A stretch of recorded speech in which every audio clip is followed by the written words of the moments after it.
Greetings and salutations. Ben here, you there. This is the Sunday Night hanging, well, right here on Sundays, because that's what the name entails, and I'm too lazy to change it.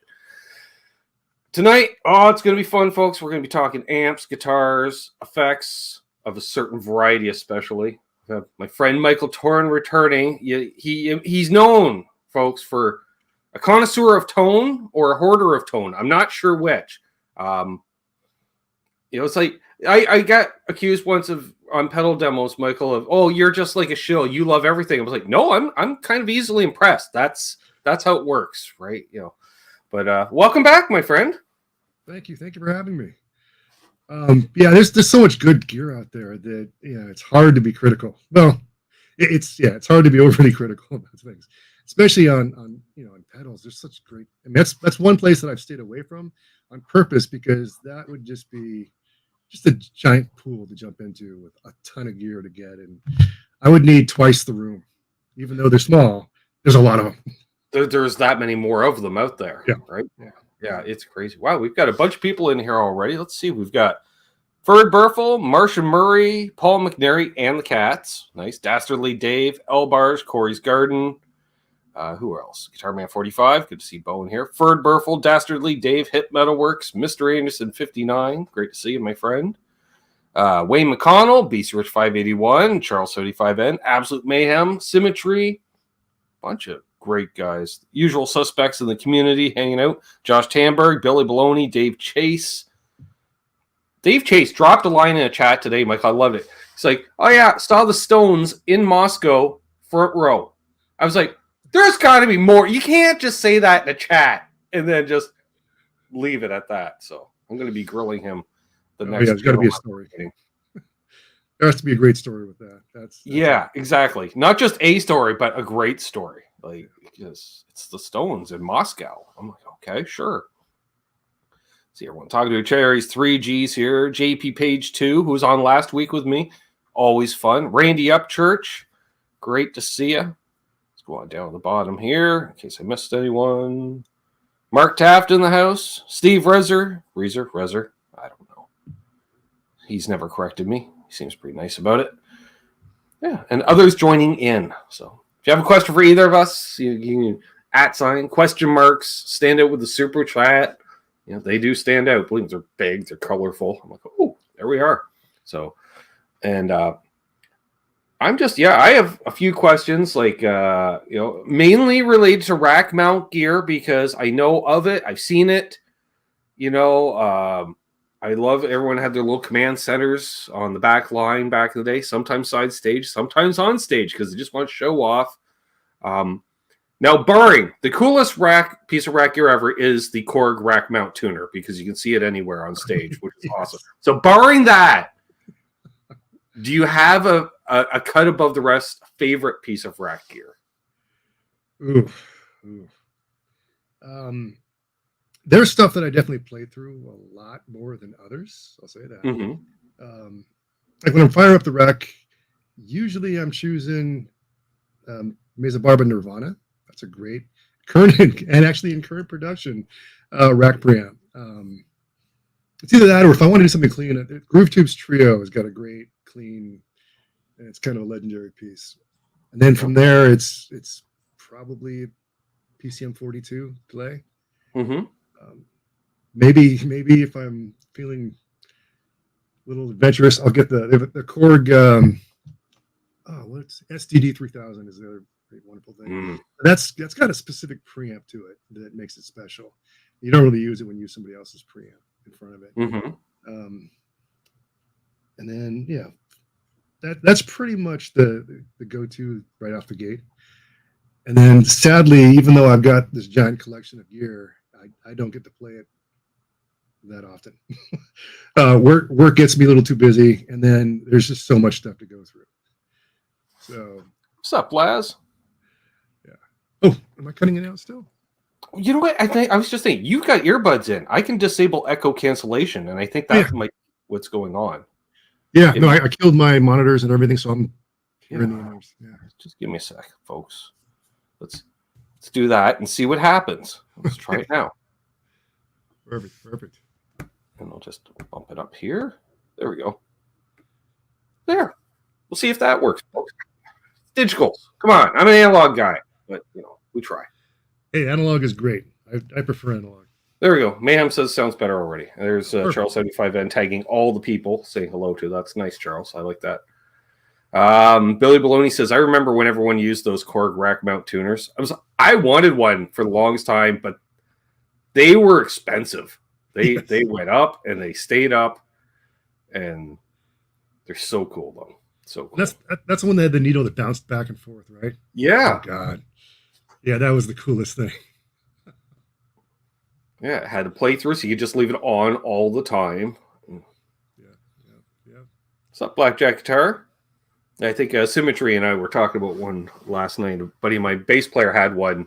He had a rack mount amp, and then he had that underneath in his little road case head setup, which was nice, and a pedal in line in between the two, hidden inside the back.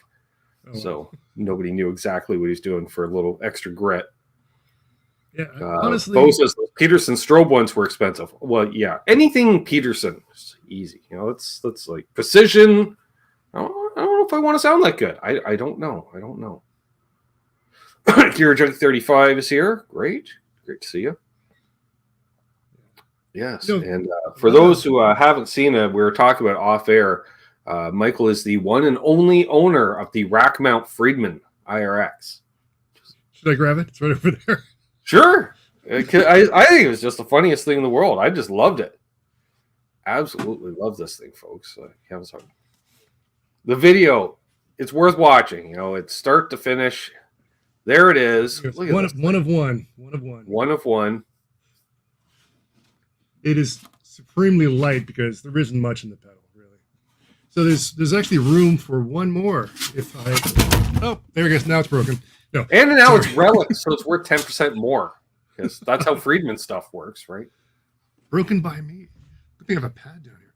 Anyway, so yeah, if you look at it, there's actually enough room for a second one. If I didn't put the push buttons here, I was telling you earlier, if I could do it again, I would have taken these buttons off the pedal and then thrown them somewhere and just did a row of dip switches.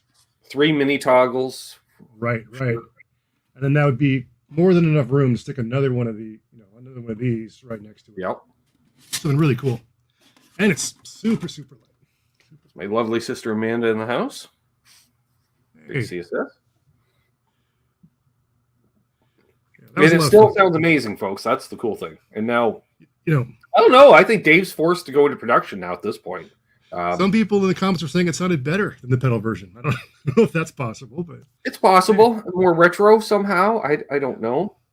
That is also what you were saying just now. Is also kind of the running joke is that I've given him the marketing pretty much for how well that would be received, and there's a lot of people that have loved that idea, loved that I did that, and I've had a few offers to go make one for somebody. I'm not sure I want to go through that pain again. But you see Dave building some rig for somebody who has, and all of a sudden they're like, "What's this slot?" And he's like, "All my rigs now have one of those mounted at some point." The special edition in the chain. That would give me so much pleasure to know that someone called in and says, "Hey, Dave, can you put one of those IR-X's in a rack for me?" Yeah, I saw one on YouTube. You got it. Yeah, give me one of them. I want one of them. Like, that would, oh my God, that would make my year. Especially if it's someone of note that you're like, oh, it's that guy. Like, I can't say no. Exactly. Exactly. Oh man, that would be so insane. She's like, damn, didn't know Friedman made a rack unit. Contact your Friedman dealer today and demand it. Not just ask, demand. Yeah. Yes. If there, he's always said that. He's always said that there's a market and there's a demand. Well, yeah, he's a businessman. Yep, you can make it. It'll happen. So. And he has to know there's a market for it. Like, actually, studio use. Come on. Yeah. Like, that's a nice piece of outboard gear, The old, I'm just going to play in the console room anyways. Just right there. Yeah. What's up, Bonkers? Well, it's myself and Michael Nielsen are the two guys that always kind of beat him up on the rack thing. Yeah, I was going to say Nielsen be all over that too. That's how he rolls. Although he keeps getting Shabbat guitars, so I don't know. You know, God, they look awesome though. They do. The necks and the finishes, and he's local to me. I mean, it's getting to the point where I'm like, you know, I think I need to have one of these in my life, but I don't know. I don't know if I can do it. I have kind of a. I don't like. I have an like aversion a Tyler of, guitar in a sense. Yeah. You know, yeah, but I have an aversion of paying more than $3,000 for a solid body guitar. It's bolt on. I mean, I can't. I know. And it's hard for me to justify that. Yeah.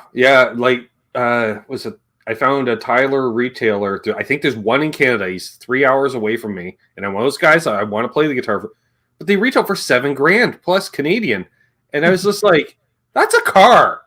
Yeah, like, I could buy you an okay car for that. So, how about we just wait? You know, but they do the thing, and they do a sound. That's a good point. I mean, I've heard people say that Tylers do make part of the sound and a large portion of the sound for the clean tones. That basically the sound that's instead of just being a generic Strat or Tele or whatever, that has more to do with the sound than you think. But man, I don't know, $7,000 for yeah. Like you can only put so many bells and whistles on a Strat, but he does. You know, that's the thing. What's up, Blue Mox? Nice. People still filing in here. Awesome. Please hit the like and subscribe if you're new, of course. And if you have any questions, ask away.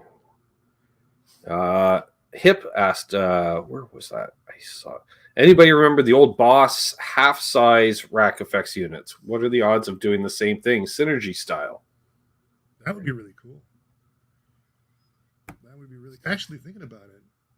Yeah, that would be really cool. I don't think you could. I mean, you could potentially make an effects unit that slides in, but you'd have to be able to run one into the other. So I mean, it'd have to be almost like a Syn 2, but an effects Syn 2 with cartridges that you could do reverb, delay, multi-pitch, or just that would be really cool.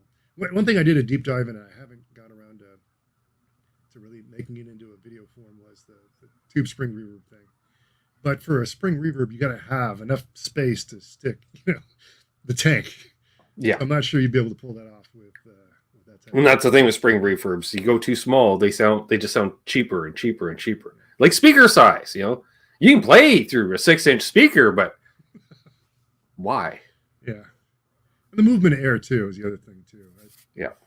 I'm going against the grain. I'm liking 412s and getting rid of some of my 212s because they're not going to go anywhere. I like noise. I like volume. I like moving air, pants shaking volume, as it were. Are all those amps against a wall? Not right up against the wall, because I have to crawl back there and mess with cables every once in a while. They all pretty much set into the amp peats that are up here. So I can switch back and forth between amps and everything. And then above that is a power station. But every once in a while, if I change an amp out or I want to go do something in the back there, So they're up against something, but not enough to where I can't get back there. It's probably about 2 feet. Yeah, same. Mine are almost against the wall. Yeah, you got to have that service space in the back, or else you got to reorganize everything just to get back there. Yeah, same thing with my racks out front here. On both sides, I've got the bass rack and rig over here, and I got the guitar side over this side. I can get back behind all of them just to reroute things. If I want to pull a piece out, I can pull it out without doing too much damage to the whole system. Yeah, at least with rack, the stuff is screwed. It's not like the rack physically sitting on each other. So you're like, like when you want to move out the bottom one, you're like, nope, that's there forever now. That's a purely load bearing. What's up, Tom Rains? Good to see you. Ryan Hall in the house as well. Although fair amount of cables, Billy. All the cables, all the cable routing. Oh God. People have asked for pictures of the back of these things. It's racks. No. It's the biggest combination. That's the proprietary, though, too, right? True. I do have a couple of rack pieces that are right up on each other with the rack faces. where just to meet the holes, I'm really tight. What I found is there's a couple of these pieces that, maybe the one U faceplate really wasn't one U. It's like 1 1/8 U, Mhm. and now you're pushing against the other piece that's right above it. I do find that now and then. Yeah, been there. Nice. Plumox says, I'm guessing you're not needing to heat that room.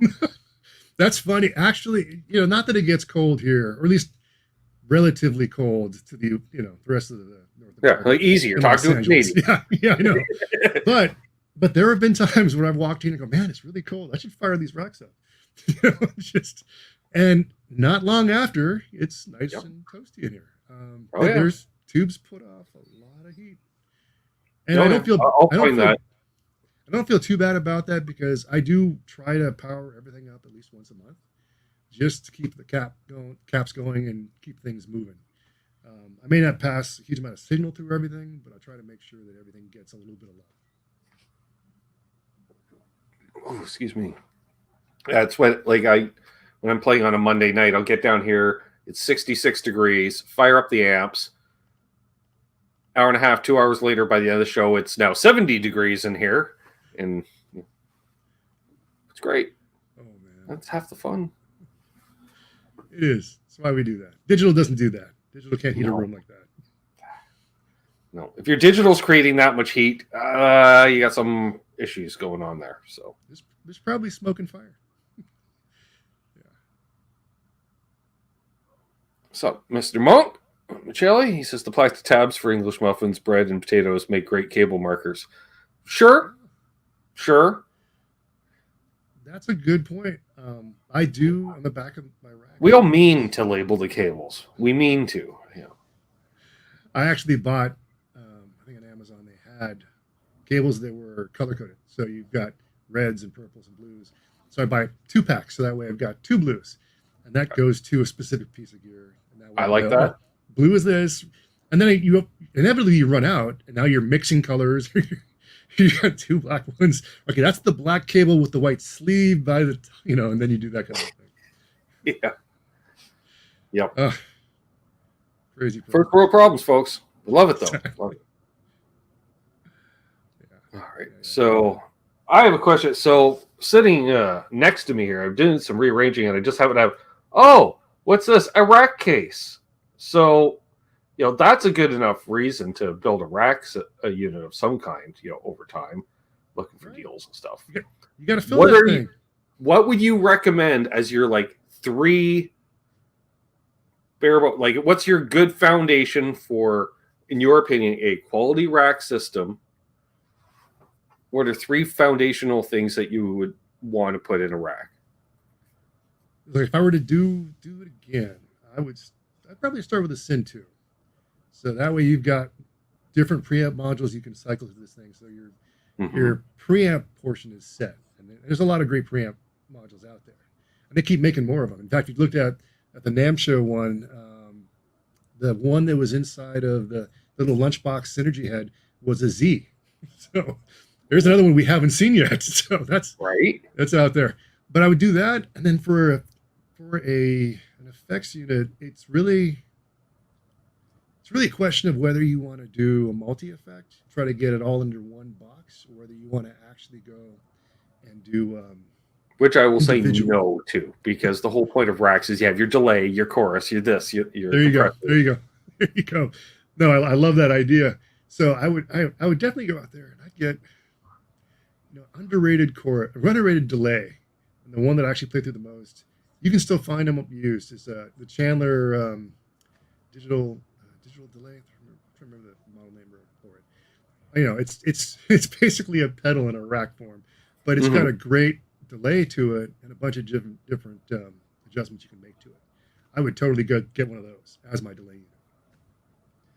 As a chorus unit, that's where I'm going to get stuck, because I'm trying to think of all the good single chorus units out there that aren't arm and a leg. Because a 1210 TC is a great unit, but it will cost you a lot of money to get one of those. Maybe a Clark Technic Dimension D copy might be decent. That's pretty inexpensive. And the ones that I've seen where they've compared the two, it's pretty close. It's really close. I've got an actual Dimension D that I lent to Nielsen for that type of shootout. I think that would get you in the ballpark for a chorus at least. I like that idea. Because you do need chorus. You do need chorus. Yeah. I haven't done a whole lot with EQs. But I would imagine if you want to tweak things here and there, that might be something you put in there. And that's something you can get relatively easy. I think it was in a Charles 75N's chat this morning. I commented, I said, rack units are just vertical pedal boards. Changed my mind. Yeah, I can get behind that. I can get behind that. Vertical pedal, yeah. Well, I mean, I made a meme a long time ago that was rack gear was the original 4-cable method. Right.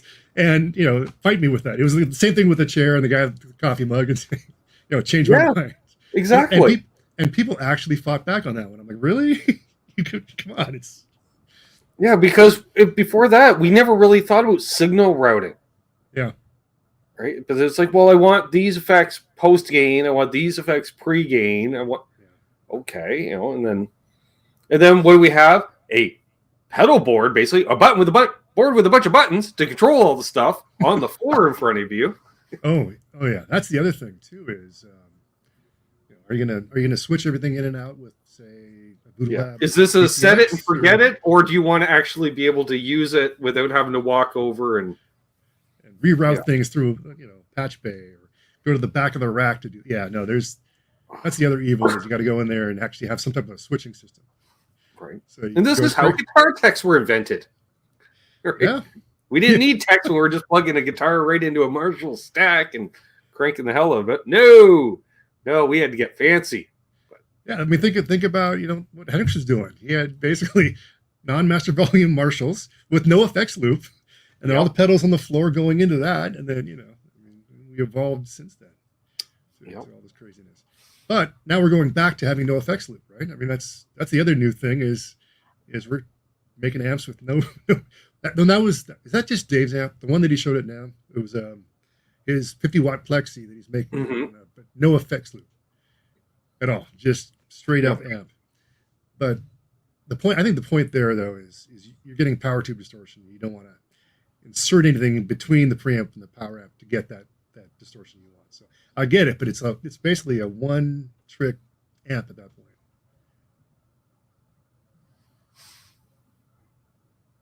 I see we got a few recommendations here. Let's see here. I want to go up to the first one I saw. Oh, yeah. Thanks, Charles. Charles says, I color-coded all Ben's cables, but used colors that I know he can't see. Yep, I'm a good friend. Yeah, thanks. Bo says, Eventide, 3000, Alesis, and TC Electronics. Oh, and Lexicon. All right. You just love all the companies. I like that. All the big ones. Yeah. Look at that. Let's see. Michael Cross, 2U Rat. ADA ampulator. Someone else suggest a rare delay. There we are. A rare delay. I like that. Brother John Shane in the house there. Terry Himes. Sorry, stereo chorus. Hey to each other. Very different versions. Let's see. Billy Baloney. Marshall preamp, SPX 90, and a PV Valverb. Oh yeah, that's good. Valverb is a very good tube reverb and optical delay. It's an awesome thing, and they're not crazy expensive yet. Mm-hmm. I hope nobody finds out that they exist and they're not bad. Nice chromed faceplate. Mirror image. It looks sexy as hell. It does. Bo asked, did Michael ever get into the Rockman chorus delays, distortion, sustainer rack units? Ooh, I have an XPR, which is the preamp that has a lot of that built into the sections of the preamp, but not the external ones. I haven't gone there yet, but that's, oh man, getting into those would be like another wing of stuff. Right. Yeah, I'll eventually circle around and probably get there. Well, it's like the fine line between, like dedicated guitar / bass rack gear as opposed to studio outboard gear. Yeah. Because it's kind of the same, but it's It is, but it isn't, depending on who you talk to. If you look at it, like the H3000 really is a studio piece of gear that guitar players brought from the studio on the stage with them and then started using, and then other people did the same thing. Yeah, we had racks in studios long before we had racks on casters on stages. So, and if we did have racks, it was for the power amps for the PA system and stuff like that. Oh, very true. Very true. Let's see, Michael Kress says, I like the old rack mount Sans amp. Oh, yeah. I would have to dive into MIDI. No, Michael, I don't do MIDI. I didn't do it in the 80s. I didn't do it in the 90s, 2000s, or 2010s. So we're not. No. Maybe one day, but not now. I don't know. That sounds like I got to pay somebody to learn MIDI so they can set up all my routing. I just want to have the board in front of me. I can click on stuff, and they even do the color-coded tape. You know, like, oh, your phaser, it's an orange strip of tape, just so you know. Yeah. Nice. They're people talking cabs. All right, that's fine. Cabs are good as well. Oh, yeah. Got to have something to make it loud. And speakers. The speakers are a completely other thing we could deep dive into. Ooh. Yeah. Yeah. It could be Celestian and then non-Celestian. Right. Yeah. I mean, you could spend a whole thing just Celestian speakers. Yeah. You want more of a British sound or an American sound? And then there's a thing that when you put a Celestian into a Fender, it doesn't work all the time, but certain Fenders love a Celestian. Yeah, oh my God. But don't put Jensens in your Marshall cabs. Don't. Nobody does that. I don't even know what that would sound like, but I'm sure it's I don't think it would sound good. I'm thinking it wouldn't sound good. I think somebody probably tried it once, and let's never speak of that tone. Nope. John says British, thanks. Yes.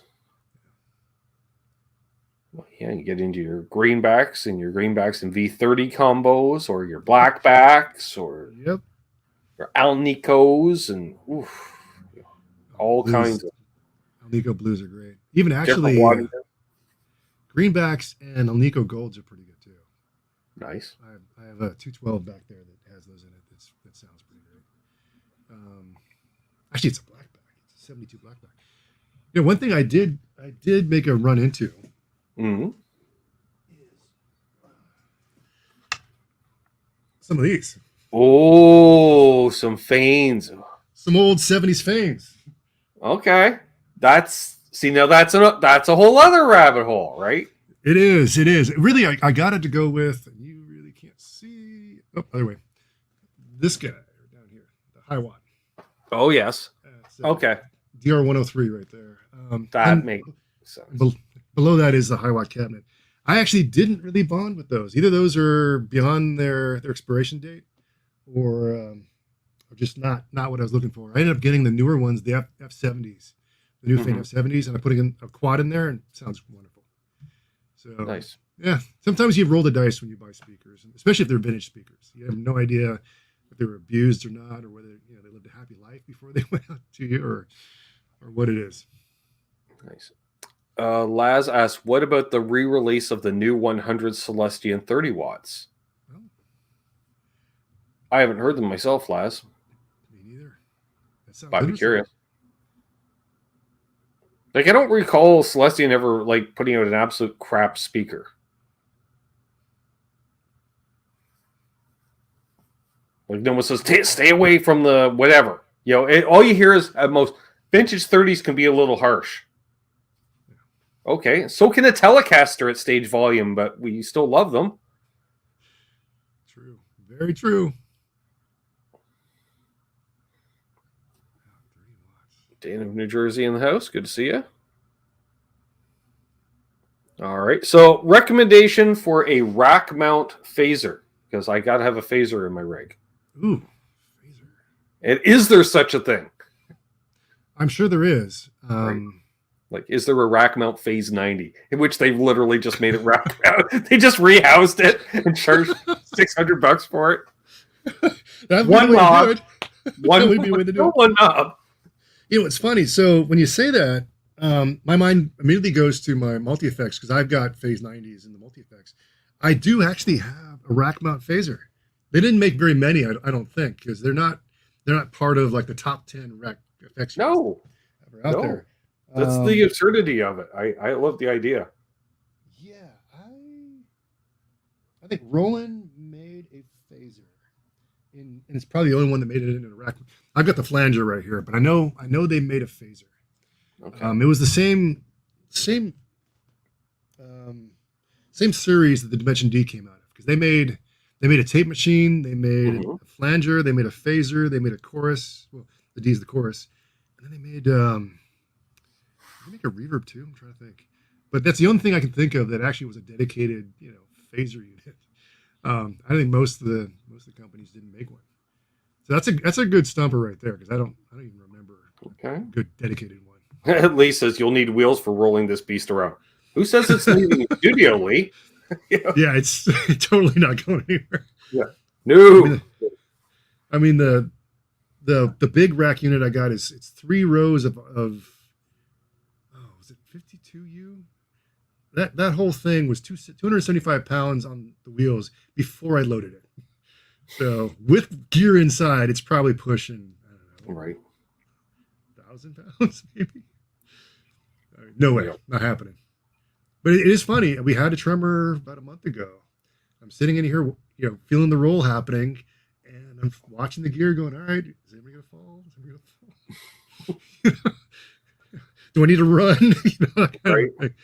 But it's here especially, it's a very real. There's worse ways to go out than buried under your gear. I'm just saying. Yeah, that would be the way to go. Yeah. Go out with the stuff you love.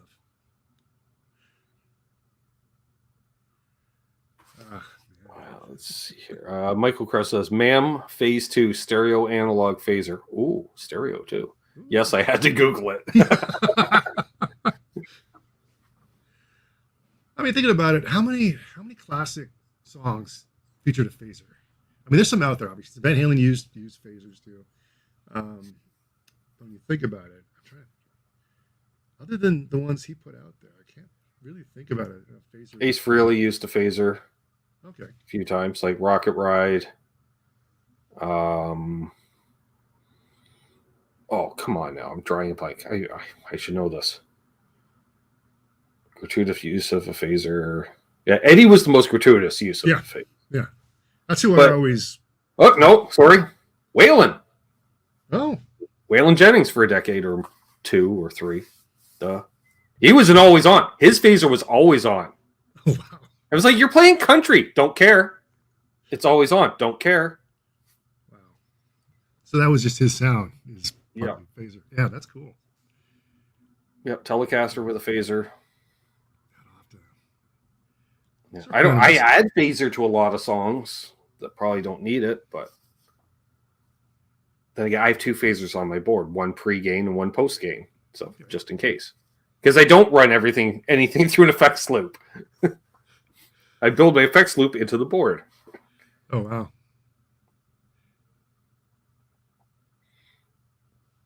At least in some country is like chorus all the time. Oh, there is that. Yes. Chorus was everywhere in the 80s, folks. What didn't have chorus? Like, you pretty much had to have a Strat play out a phase with chorus. Like that was a very given tone. Oh, it's like Hysteria from Def Leppard. Exactly. Yeah. Or I'm curious what chorus Alex Lifeson used in Rush in the 80s, because he had a rack unit. It could have been. I mean, that time frame, everybody was using the Rockman stuff.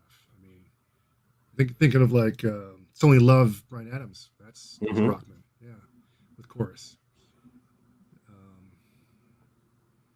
I think later on we got into like more high fidelity stuff, because I always pictured, I always thought of the Rockman chorus as being kind of lo-fi kind of chorus. Mm-hmm. But yeah, that's I know Steve Clark during the Hysteria tour was testing out a bunch of TC Electronics stuff, because they did Hysteria was all Rockman, but live they're like, and he was doing a lot of beta testing for TC Electronics. Actually, were they still producing Rockman units back then? I'm trying to think of. Oh yeah. Well, I think they made them probably up until like Nirvana's Nevermind came out. And then Tom Schultz went, I'm done. Nobody's going to run a Rockman. We're done. Because that's the big concern now, picking up those pieces. And I think there's still a couple of guys out there that repair them. It's how do you maintain those things? How do you maintain, especially the digital stuff? Because there's definitely chips you can't get anymore. Yeah. That are key to some of those sounds. So, with one thing I don't too worried about is all the tube preamps are all repairable because it's basic tube theory and everything. Yeah. Once you start going digital, that's like the one piece of gear that I like hold my breath whenever I turn on the rack is my 2290, because if the TC 2290 goes south, there isn't a whole lot I can do to fix it. Right. And there's one guy here in the Southwest that has some parts, but I don't know. It's been a couple of years since I've even heard anything about that guy doing anything. So there's a couple of units where I just kind of like, please work, please work, please work. I get it. Yeah. Yes, RJ Ronquillo is all about the Rockman. Yeah, he doubled the cost of a Rockman overnight when he did his Rockman video. Bastard. Oh yeah. I told him as much too. Oh man. Like, you can't put out a YouTube video with 100,000 subscribers and start playing Hysteria and nailing the tone, and they say, "Look, you can do that for $300." No, because there were 600 a day later. And that's the ones that still need to work on because the capacitors went in them. But did he play it with a Tyler? I don't think he owned the Tyler yet. Oh. Although he might have used his comparison thing. Okay. With that pink leopard print. Yeah. RJ's RJ. That's actually where is he out of? What's that? Where is he in Nashville or where is he? He's in Nashville now. Yeah. Actually, I meant to make a comment. Your intro shows you in front of Carter's. Mm-hmm. And I finally made it to Carter's last month. I had a work event down in Nashville. Went down there and met up with Robert Baker. We went to Carter's together. And nice. And I drooled over all the stupidly expensive vintage gear they've got. It's incredible. It's ridiculous, right? It's incredible. Oh. I mean, a dedicated room with just insane, tellies and. I think I was in there for 2 hours almost. Oh man. We went over there. That was during a Summer NAMM in 2019 because still Lawrence Petros design at the time, but LPD Pedals. Carter sold Lawrence's pedals, and I went in there to try the 68 because I hadn't tried it yet. And so walked in, told him, I'm here to try this pedal, blah, blah, blah. And then they put me in a room. They told Aaron to grab me a CBS era telly, which the guy thought was an odd choice, but it's what I know. And then was told to turn down in one of those little isolation rooms off the sales floor because someone was trying out an acoustic in the room next to me and couldn't hear their guitar. That's awesome. Oh, okay. It's a little loud. And then, it just, the volume of gear and, nice, very nice gear. Oh, yeah. No, there's only, I think places that I've seen. There's 3 places I've seen that had that volume of vintage gear, and that's Norm's here in LA, Emerald City up in Seattle, and those 3 places are just stacked to the gills with vintage everything. It's incredible. I said they had a Dumble in stock. They brought it out and just put it on the floor near the counter because they knew Bonamassa was in town. And they figured he'd buy it if he saw it. Like, that's just mean, but great. Mean. I asked if I could play through it. They literally laughed at me and said no. No. And I said, well, I figured it's, couldn't hurt to ask. Well, I mean, about 20 minutes from where I'm at, there's a music gear clearinghouse. I mean, basically, it's a company with a warehouse that takes a lot of the road gear that bands will sell off, and then basically put it on eBay and Reverb and sell it. And but they also deal with artists and everything else. In their place, they've got a Dumble rack system with a preamp, power amp, with the cabinets, And I saw it. I'm like, I don't even want to even play through it because that is just that's just ridiculous. I mean, I don't ask me to drive the Rolls Royce. Just don't. Yeah, exactly. But on the other hand, it'd be like if you had it there, and like Nielsen walks, you'd be like, of course you have that. You know, Exactly. like who else would have that? You know, but it is. On the other hand, yeah, that has been said. Where like Mark Kazansky will say, you know, oh yeah, Toren just got, and Dave's like, of course he does. Yeah. Yeah, it happens for sure. It is funny that way though, but you get known for stuff, I guess. I don't know. Blue Mox will say is, I'm late to the program. Michael Toren, are you an amp designer or just? I have an unhealthy obsession with guitar and bass gear. Particularly rack. Well, yeah, that's a curator of guitar and bass rack gear. That's my claim to fame. I've got a lot of different things. I'm trying to get a project off the ground to do a shootout, like an NCAA tournament style shootout, because I could fill a bracket of 52 preamps, and we could shoot those things out together, and that would be. The one fear, very cool. That would be very cool. But the one fear about that is, if there's any diamonds in the rough that are undervalued, oh no, they're going to be valued. Yeah, it's going to be over. So yeah, so I'll be like, you know, and especially if you do the video right, like if I'd like to see like yourself, you know, maybe Nielsen and like Pete Thorne, like so with objectionable, consistent playing, two guys, they're just like, well, this is it, you know, and. But if you do it right, it's like when Pete did the pickup shootout for the best Eddie Van Halen pickup, and then there you go. That's crazy. Or when he decided to buy an Ibanez Destroyer and goes, hey, look what I got. And then that doubled the price of Destroyers overnight. Oh, God, the amount of sway on public opinion. And the funny part is, Pete, he's such a nice guy. He doesn't understand. He goes, I don't understand why these things doubled in price. Because I got one. Because you're Pete Thorne. You're kind of a big deal, you know. Yeah, you get all these different viewers, and when you say, hey, this is a cool product, people listen. And God, Explorer. Yeah. That's the one body style I never got into. Was the Explorer body style. I did last year. I snagged an Explorer last year and haven't looked back. Oh, it's like a Les Paul, but different. It's kind of Stratty in a way because it's longer scale length and the neck feels a little more shredder. I didn't even think about that. What's the scale length on an Explorer? I think it's 24 3/4 or 20. No, is it longer? We looked it up last night. Maybe it isn't. It just feels longer. It might be what it is because everything's shifted to the left, kind of like an SG and a Firebird. Okay. Maybe that's what it is. I don't know, but it does a thing, and I love it. One of these days I'll have to grab it.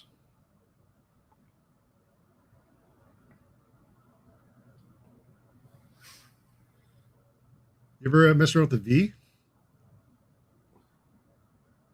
What's that? Ever mess around with the V? I've tried.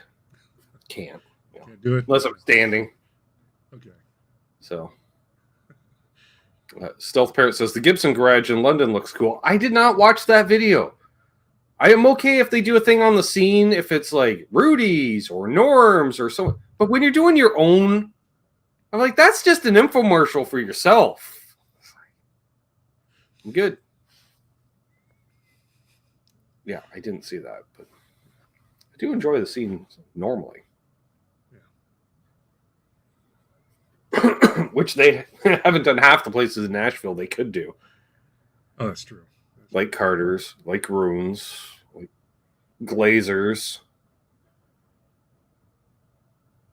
Who else? I don't know. All kinds of people. Is it Grunes?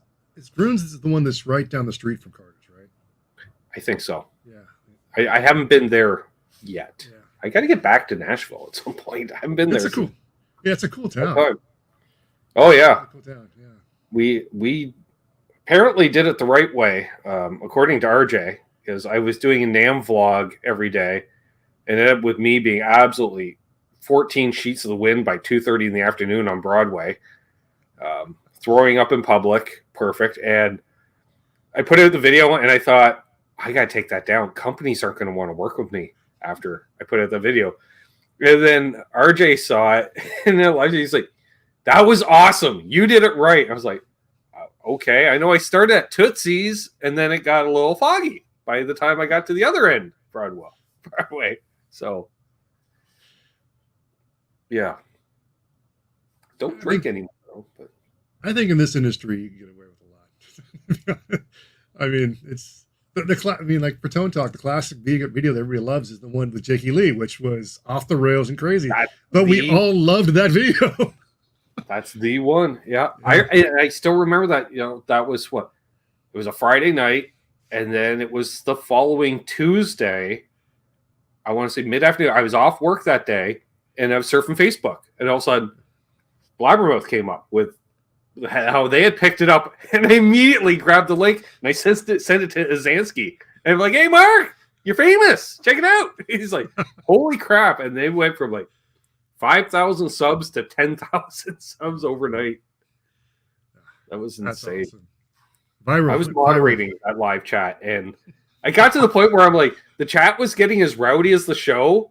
So it's like normally like stuff that you would be timing people out for, but I'm just like, it's a free-for-all. Let's just the floodgates open, and it was just too much pandemonium. It was just, oh man.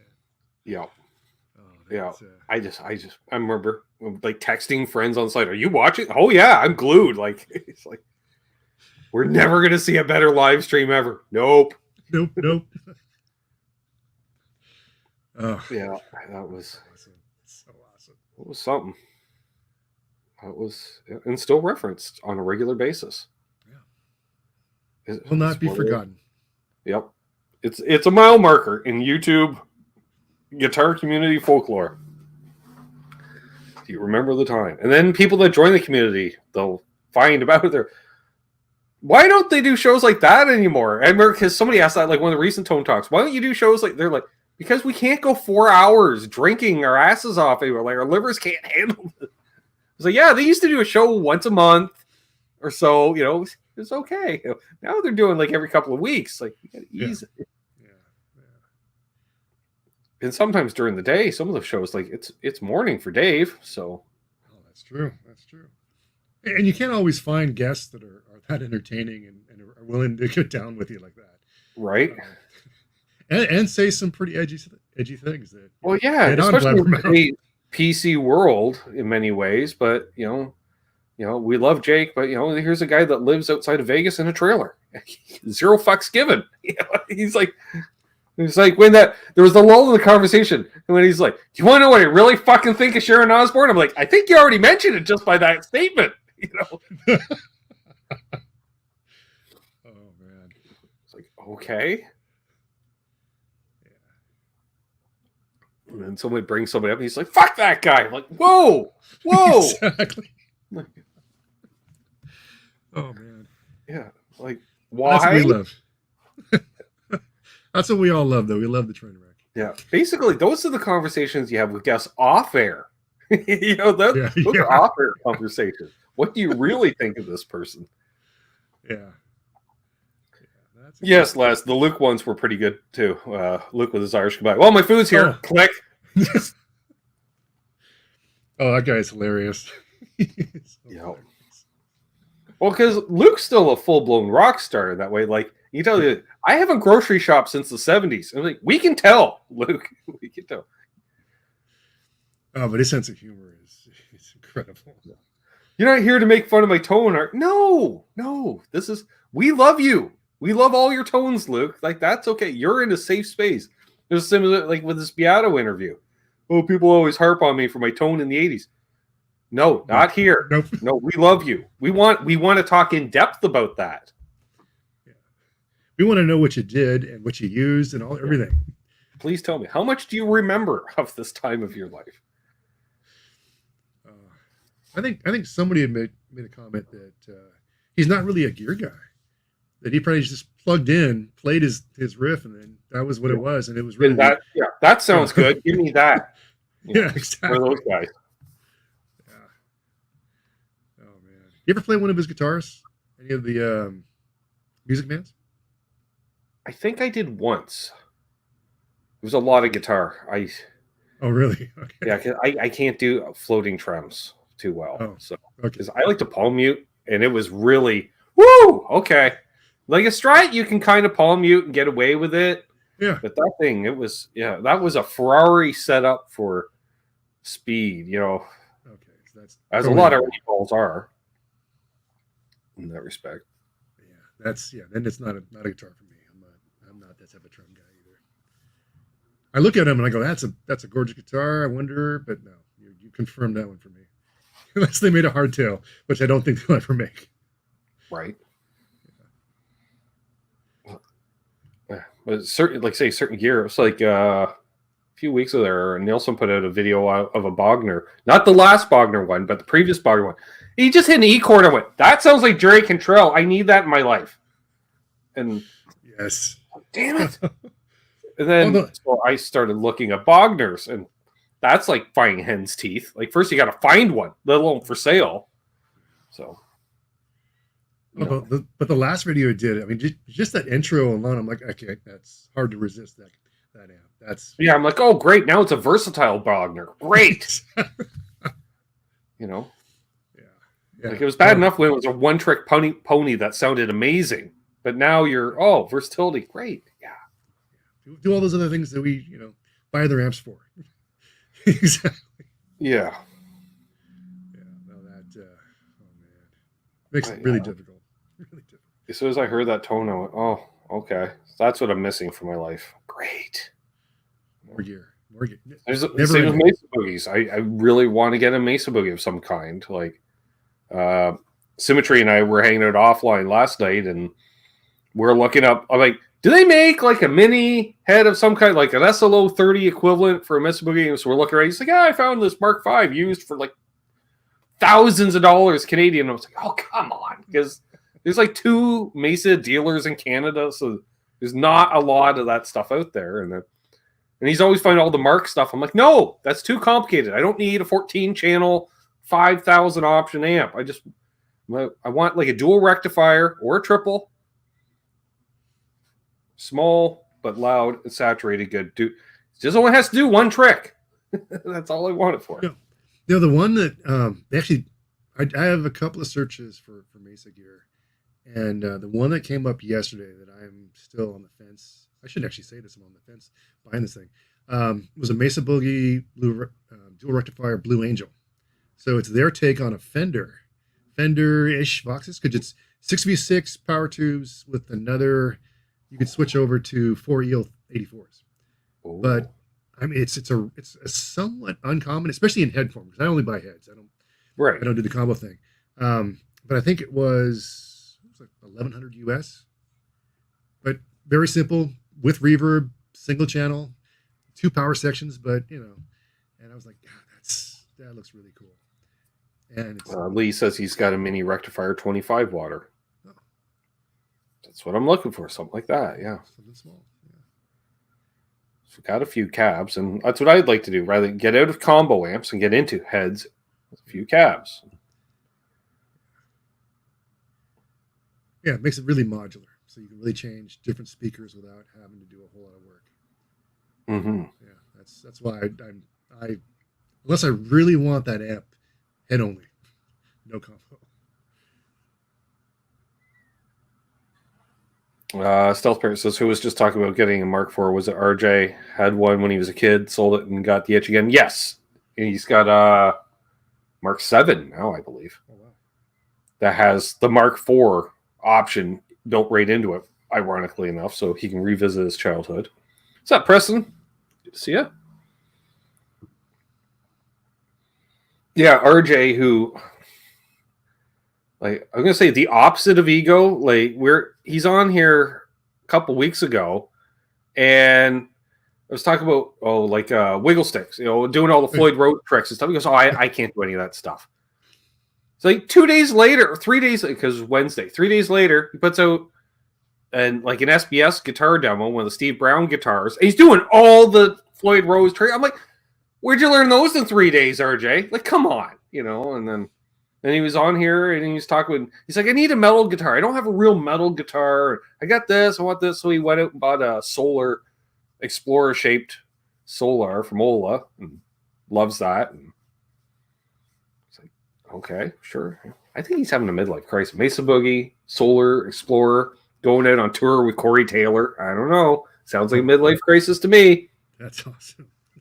Well, he says it's only 3 or 4 shows, but I'm like, yeah, for now.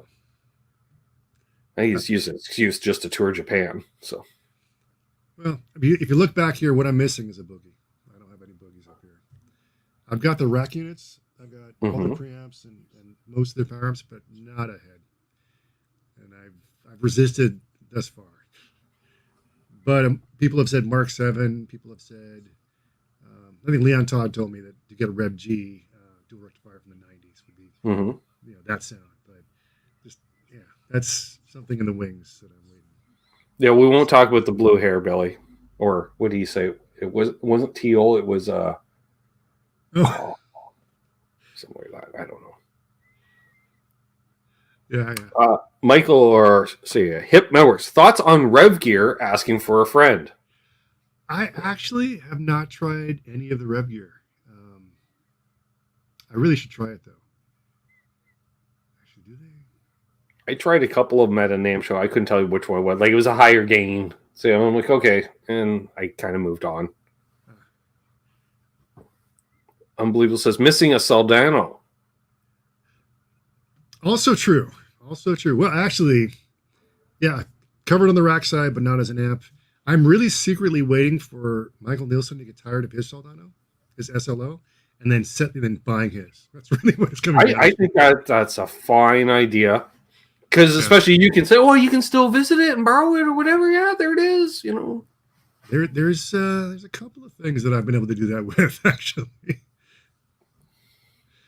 It's it's the Toren Toren home for wayward amps is what I call it. There's always room at the Toren home for wayward amps. You can always come and visit. Only 4,800 Canadian. Oof, 4,800 Canadian. Yeah. Oh my god.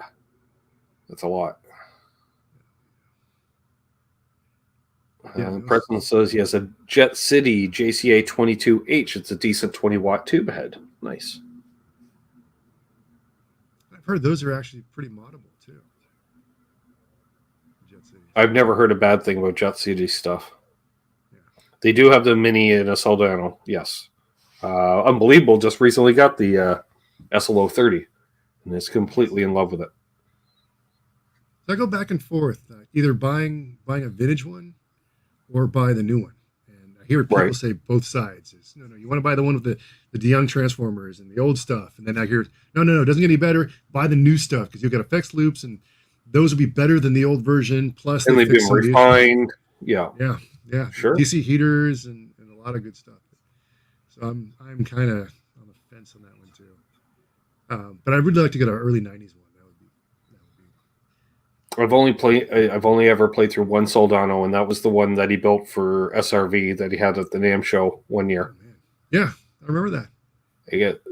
As I just went out, I was like, wow, that's a Tweed SLO 100. You don't see that every day. He says, well, I built it for SRV, and it was right at the end of the day, and so we didn't have time to turn it on. He's like, come back tomorrow in the morning and plug it in. And it's like, yes, because I want to, but I want to do it before anybody who actually knows how to play guitar is in the booth because of that. And yeah, Mike was such a nice guy. Oh yeah, he's really cool. Thank you, Charles. Post a link to Michael's channel in the chat here. Check it out, folks. Put some videos from time to time, and they're quite entertaining. Just saying.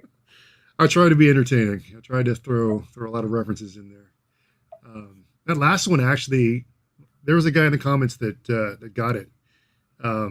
I threw a picture of, or a small clip of Bobcat Goldthwait in One Crazy Summer where he cuts up the car that they put into the boat. I almost went there with Better Off Dead where John Cusack is making the burger.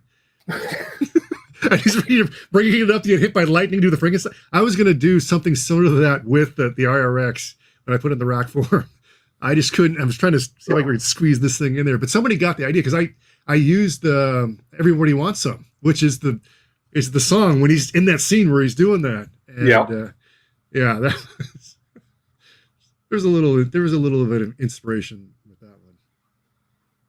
But I try to be entertaining. I try to do things like that. Billy says Soldano designed an amp for Yamaha too.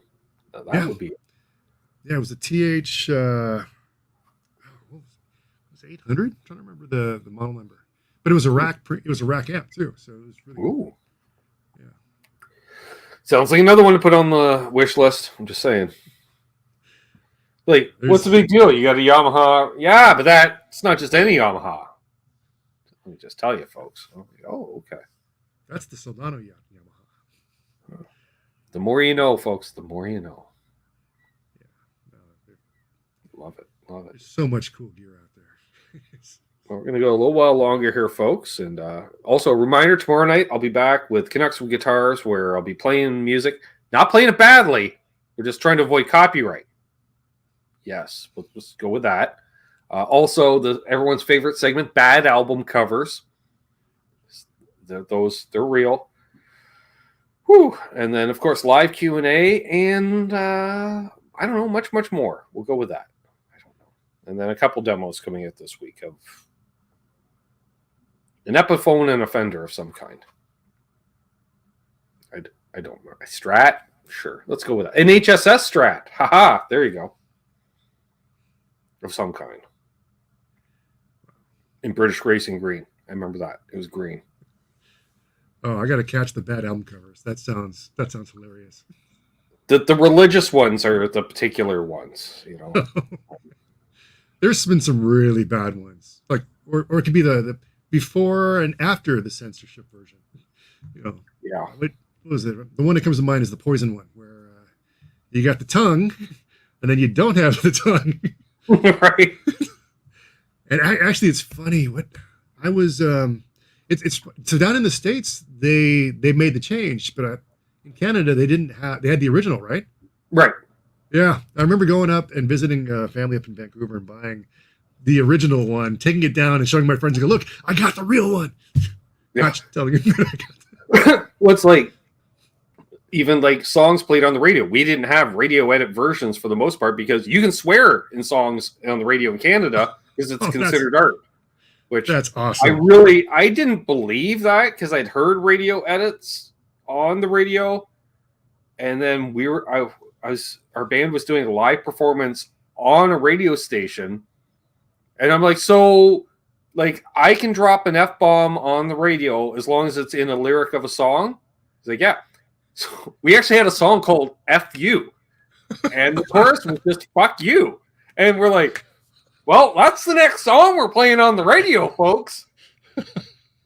Because I sang backup. Well, I yelled fuck you 4 times for every chorus.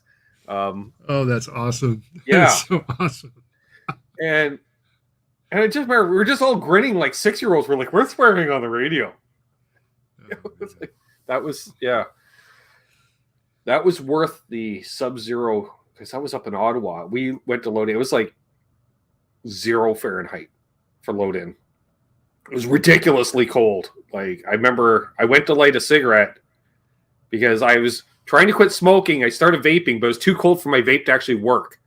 So I had to smoke because my vape wouldn't work because the juice was freezing up. I'm like, wow, that's, they're like, oh yeah, it's, I forget, it was at minus 20 Celsius or something ridiculous, and with a wind chill. And I remember we had electric blankets around the gear in the trailer to keep it from freezing solid. I was going to ask you, I mean, did you ever have any finish issues where you're in the venue, it's warm, you take it outside, and you get the checking and everything from the expansion and contraction? I always very cognizant of that because I had gigged with nitro paint guitars on occasion, and it was literally those guitars were the first to be loaded in and the last to get loaded out because the car would be completely warm, and those rode in the back seat of the car or in the trunk that's warmed up type thing. Yeah.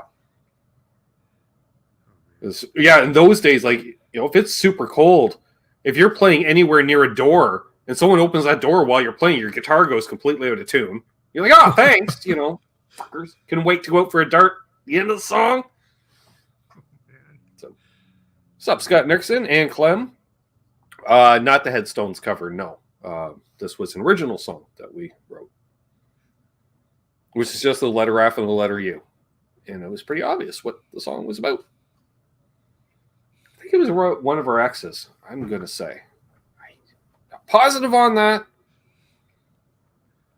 Actually, March Murray says, I like that, y'all Northerners. Okay, yeah, have to let the faucets drip all winter or y'all's houses better insulated. One, they are insulated, yes. No, the only time you would have to do that is if the heat, your furnace goes out or something, then you'll put the faucets on a slow dribble to avoid bursting pipes. Yep. I was looking over at our Canadian content portion of the show. I guess. Sure. I was looking over at my floor over there. I was looking to see if I have because Mesa had a pedal, a foot controller. It was the FU2. I was going to see if I could grab it and show it to you guys. I don't know like where that. mine is, but yeah, what a product name, really. I'm sure it's Foot Switch something U2, or but yes, the original Electric Lady Land was a bunch of naked chicks, and I had that one. Wow. At one time. I don't know if I still have that. I may have sold it. I'm trying to remember what the original Appetite album cover was. That went. Yeah, because the photo was on the inside. I remember local used record shop had that album cover on vinyl. They wanted like $75 or $100 for it at that time, like in the 80s. Oh my God. Yeah. Because I don't know if it, like, I think they did an initial pressing, but it was not supposed to ever go out for sale. Oh. Was my understanding. So, but some copies did make it out. What was it? It's just like an alien coming over a fence. Going after a chick who was not dressed completely, I think. Yeah, I think that picture made it into the liner, right? Yeah, it was in the liner notes. Yep, now I remember. Yeah, now I remember it. Yeah. Oh my God.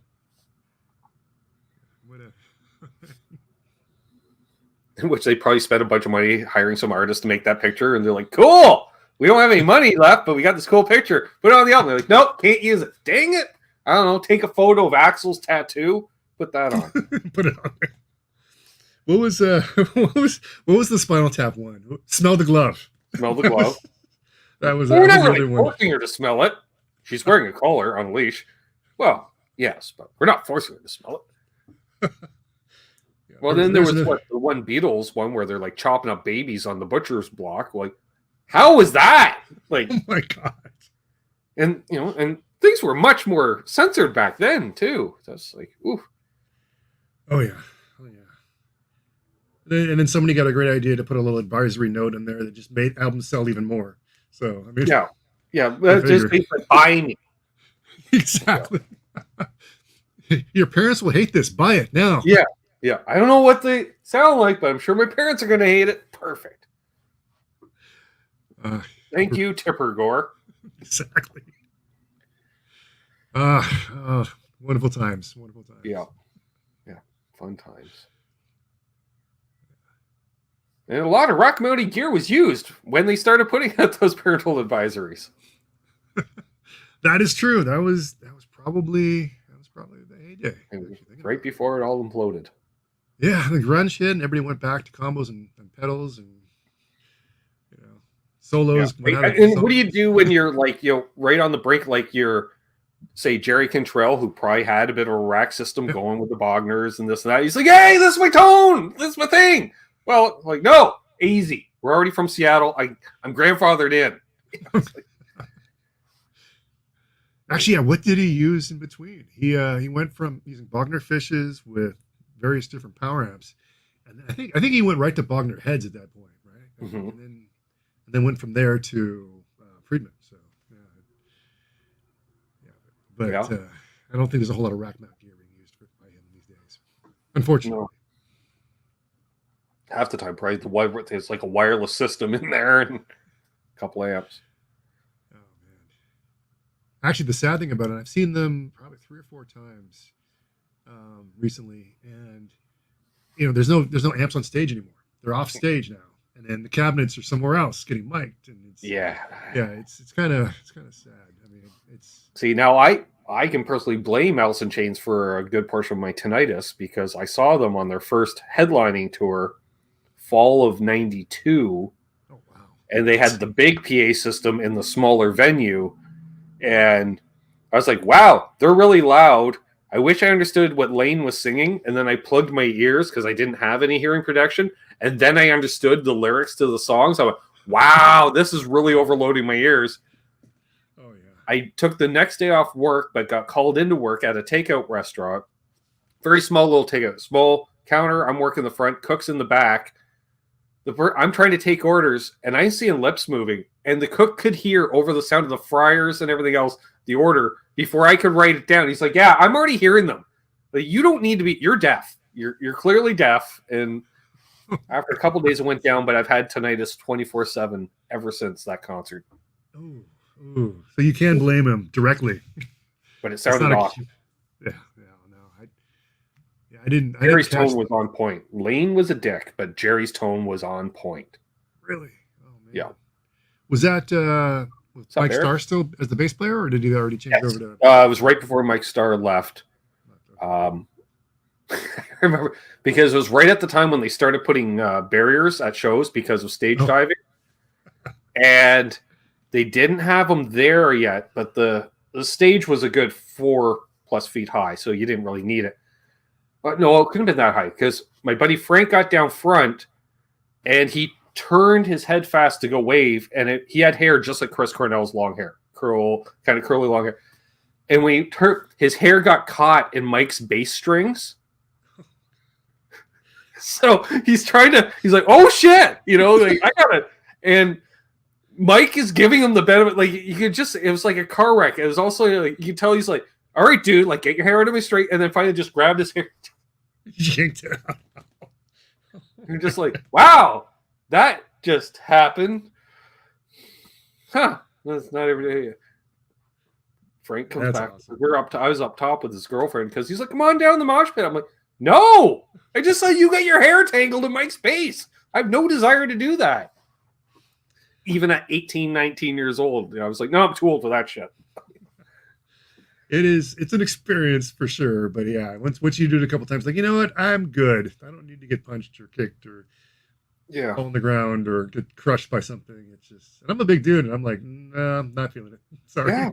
I was just like, no, I'm good. I'll just hang out up here and smoke. So you could still smoke in the venues at that time. And it was somewhat quieter because we're off to the side a bit. But yeah, it was very loud because all the upper bowl was all just concrete bleacher type thing. So it's just no sound ending. It's just, so loud. Billy says, I've seen a lot of concerts. My buddy Valentine 92 was louder than anything ever. Sure, I get that. What's up, Benjamin from New Zealand? See it. Well, if you have any last-minute fit questions, folks, get them in now or forever hold your peace, as they say. Well, a couple more minutes here. It's been great fun. We even stumped on rack mount phaser. Course. You did? Next video will come up. Look what I snagged, Ben. I'm like, easy. I'm gonna go in a deep dive looking for rack mount phasers now. Yeah. I gotta fill out that hole in the arsenal. Right. Problem is I gotta find space for it. This is true. I'm kind of at capacity, unfortunately. Oh man. That was like, I was good on guitar racks. It was fine. I didn't need any more. And I was at the store one day, and they used to have a display of guitar racks by the cash. And I was just mentioning it to a sales clerk as the manager was walking by. He said, why, do you need one? I was like, well, no. I said, well, I got a used one in the back, like we used for display model. You can have for $20. And, normally they're like $100. Oh, my God. And it's like, well, I guess I'm buying a guitar rack. I can't not for $20. And then it just sat there mocking me. I'm like, all right, I got 4 guitars. Yep, that's usually the way it works. Is when you have space, you must fill that space. Yeah. So whether it's guitar racks or rack space in the rack cases. And then it got really filled up when Buddy needed to borrow a bunch of cases because you need to put all of his guitars in cases for a remodel job, his rec room. And so I'm like pulling guitars out of cases to lend him the cases, and then that rack filled up, and every stand I own and this and that. And I was like, oof. You remember back in the day when you were so jazzed about getting a hard case with a guitar? You're like, oh my God, it comes with a hard case. And now you're like, oh God, another hard case? Holy crap, where am I going to put that? Yeah, or the fact that you can spend like 5 times as much and not even get a gig bag with the guitar, whereas every guitar came with a hard case. It was more than 500 new. Yes. My, how times have changed. Yeah.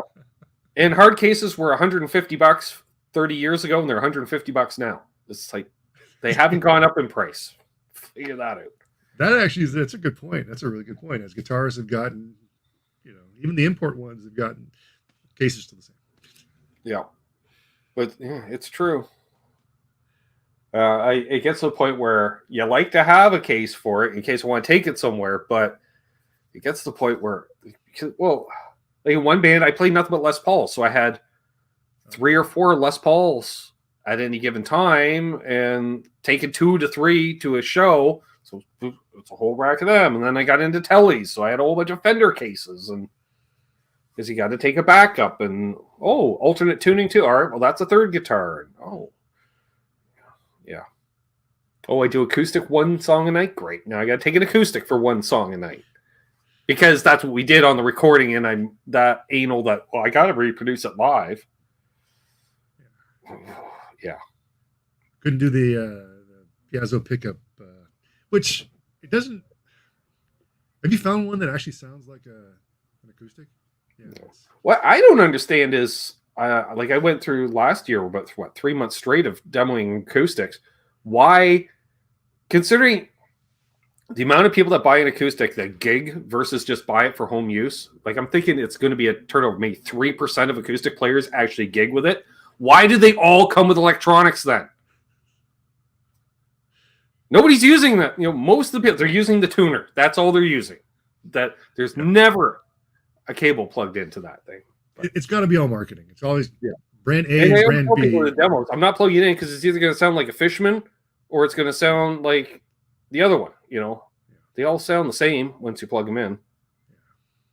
That's a very good point. What's up, Seth? Seth from Presley, California Customs. Very cool. Builder of my Presley, California Custom with Bartolini pickups, which we were talking about off air. We were. Oh, is that who made the guitar? That's who made the guitar.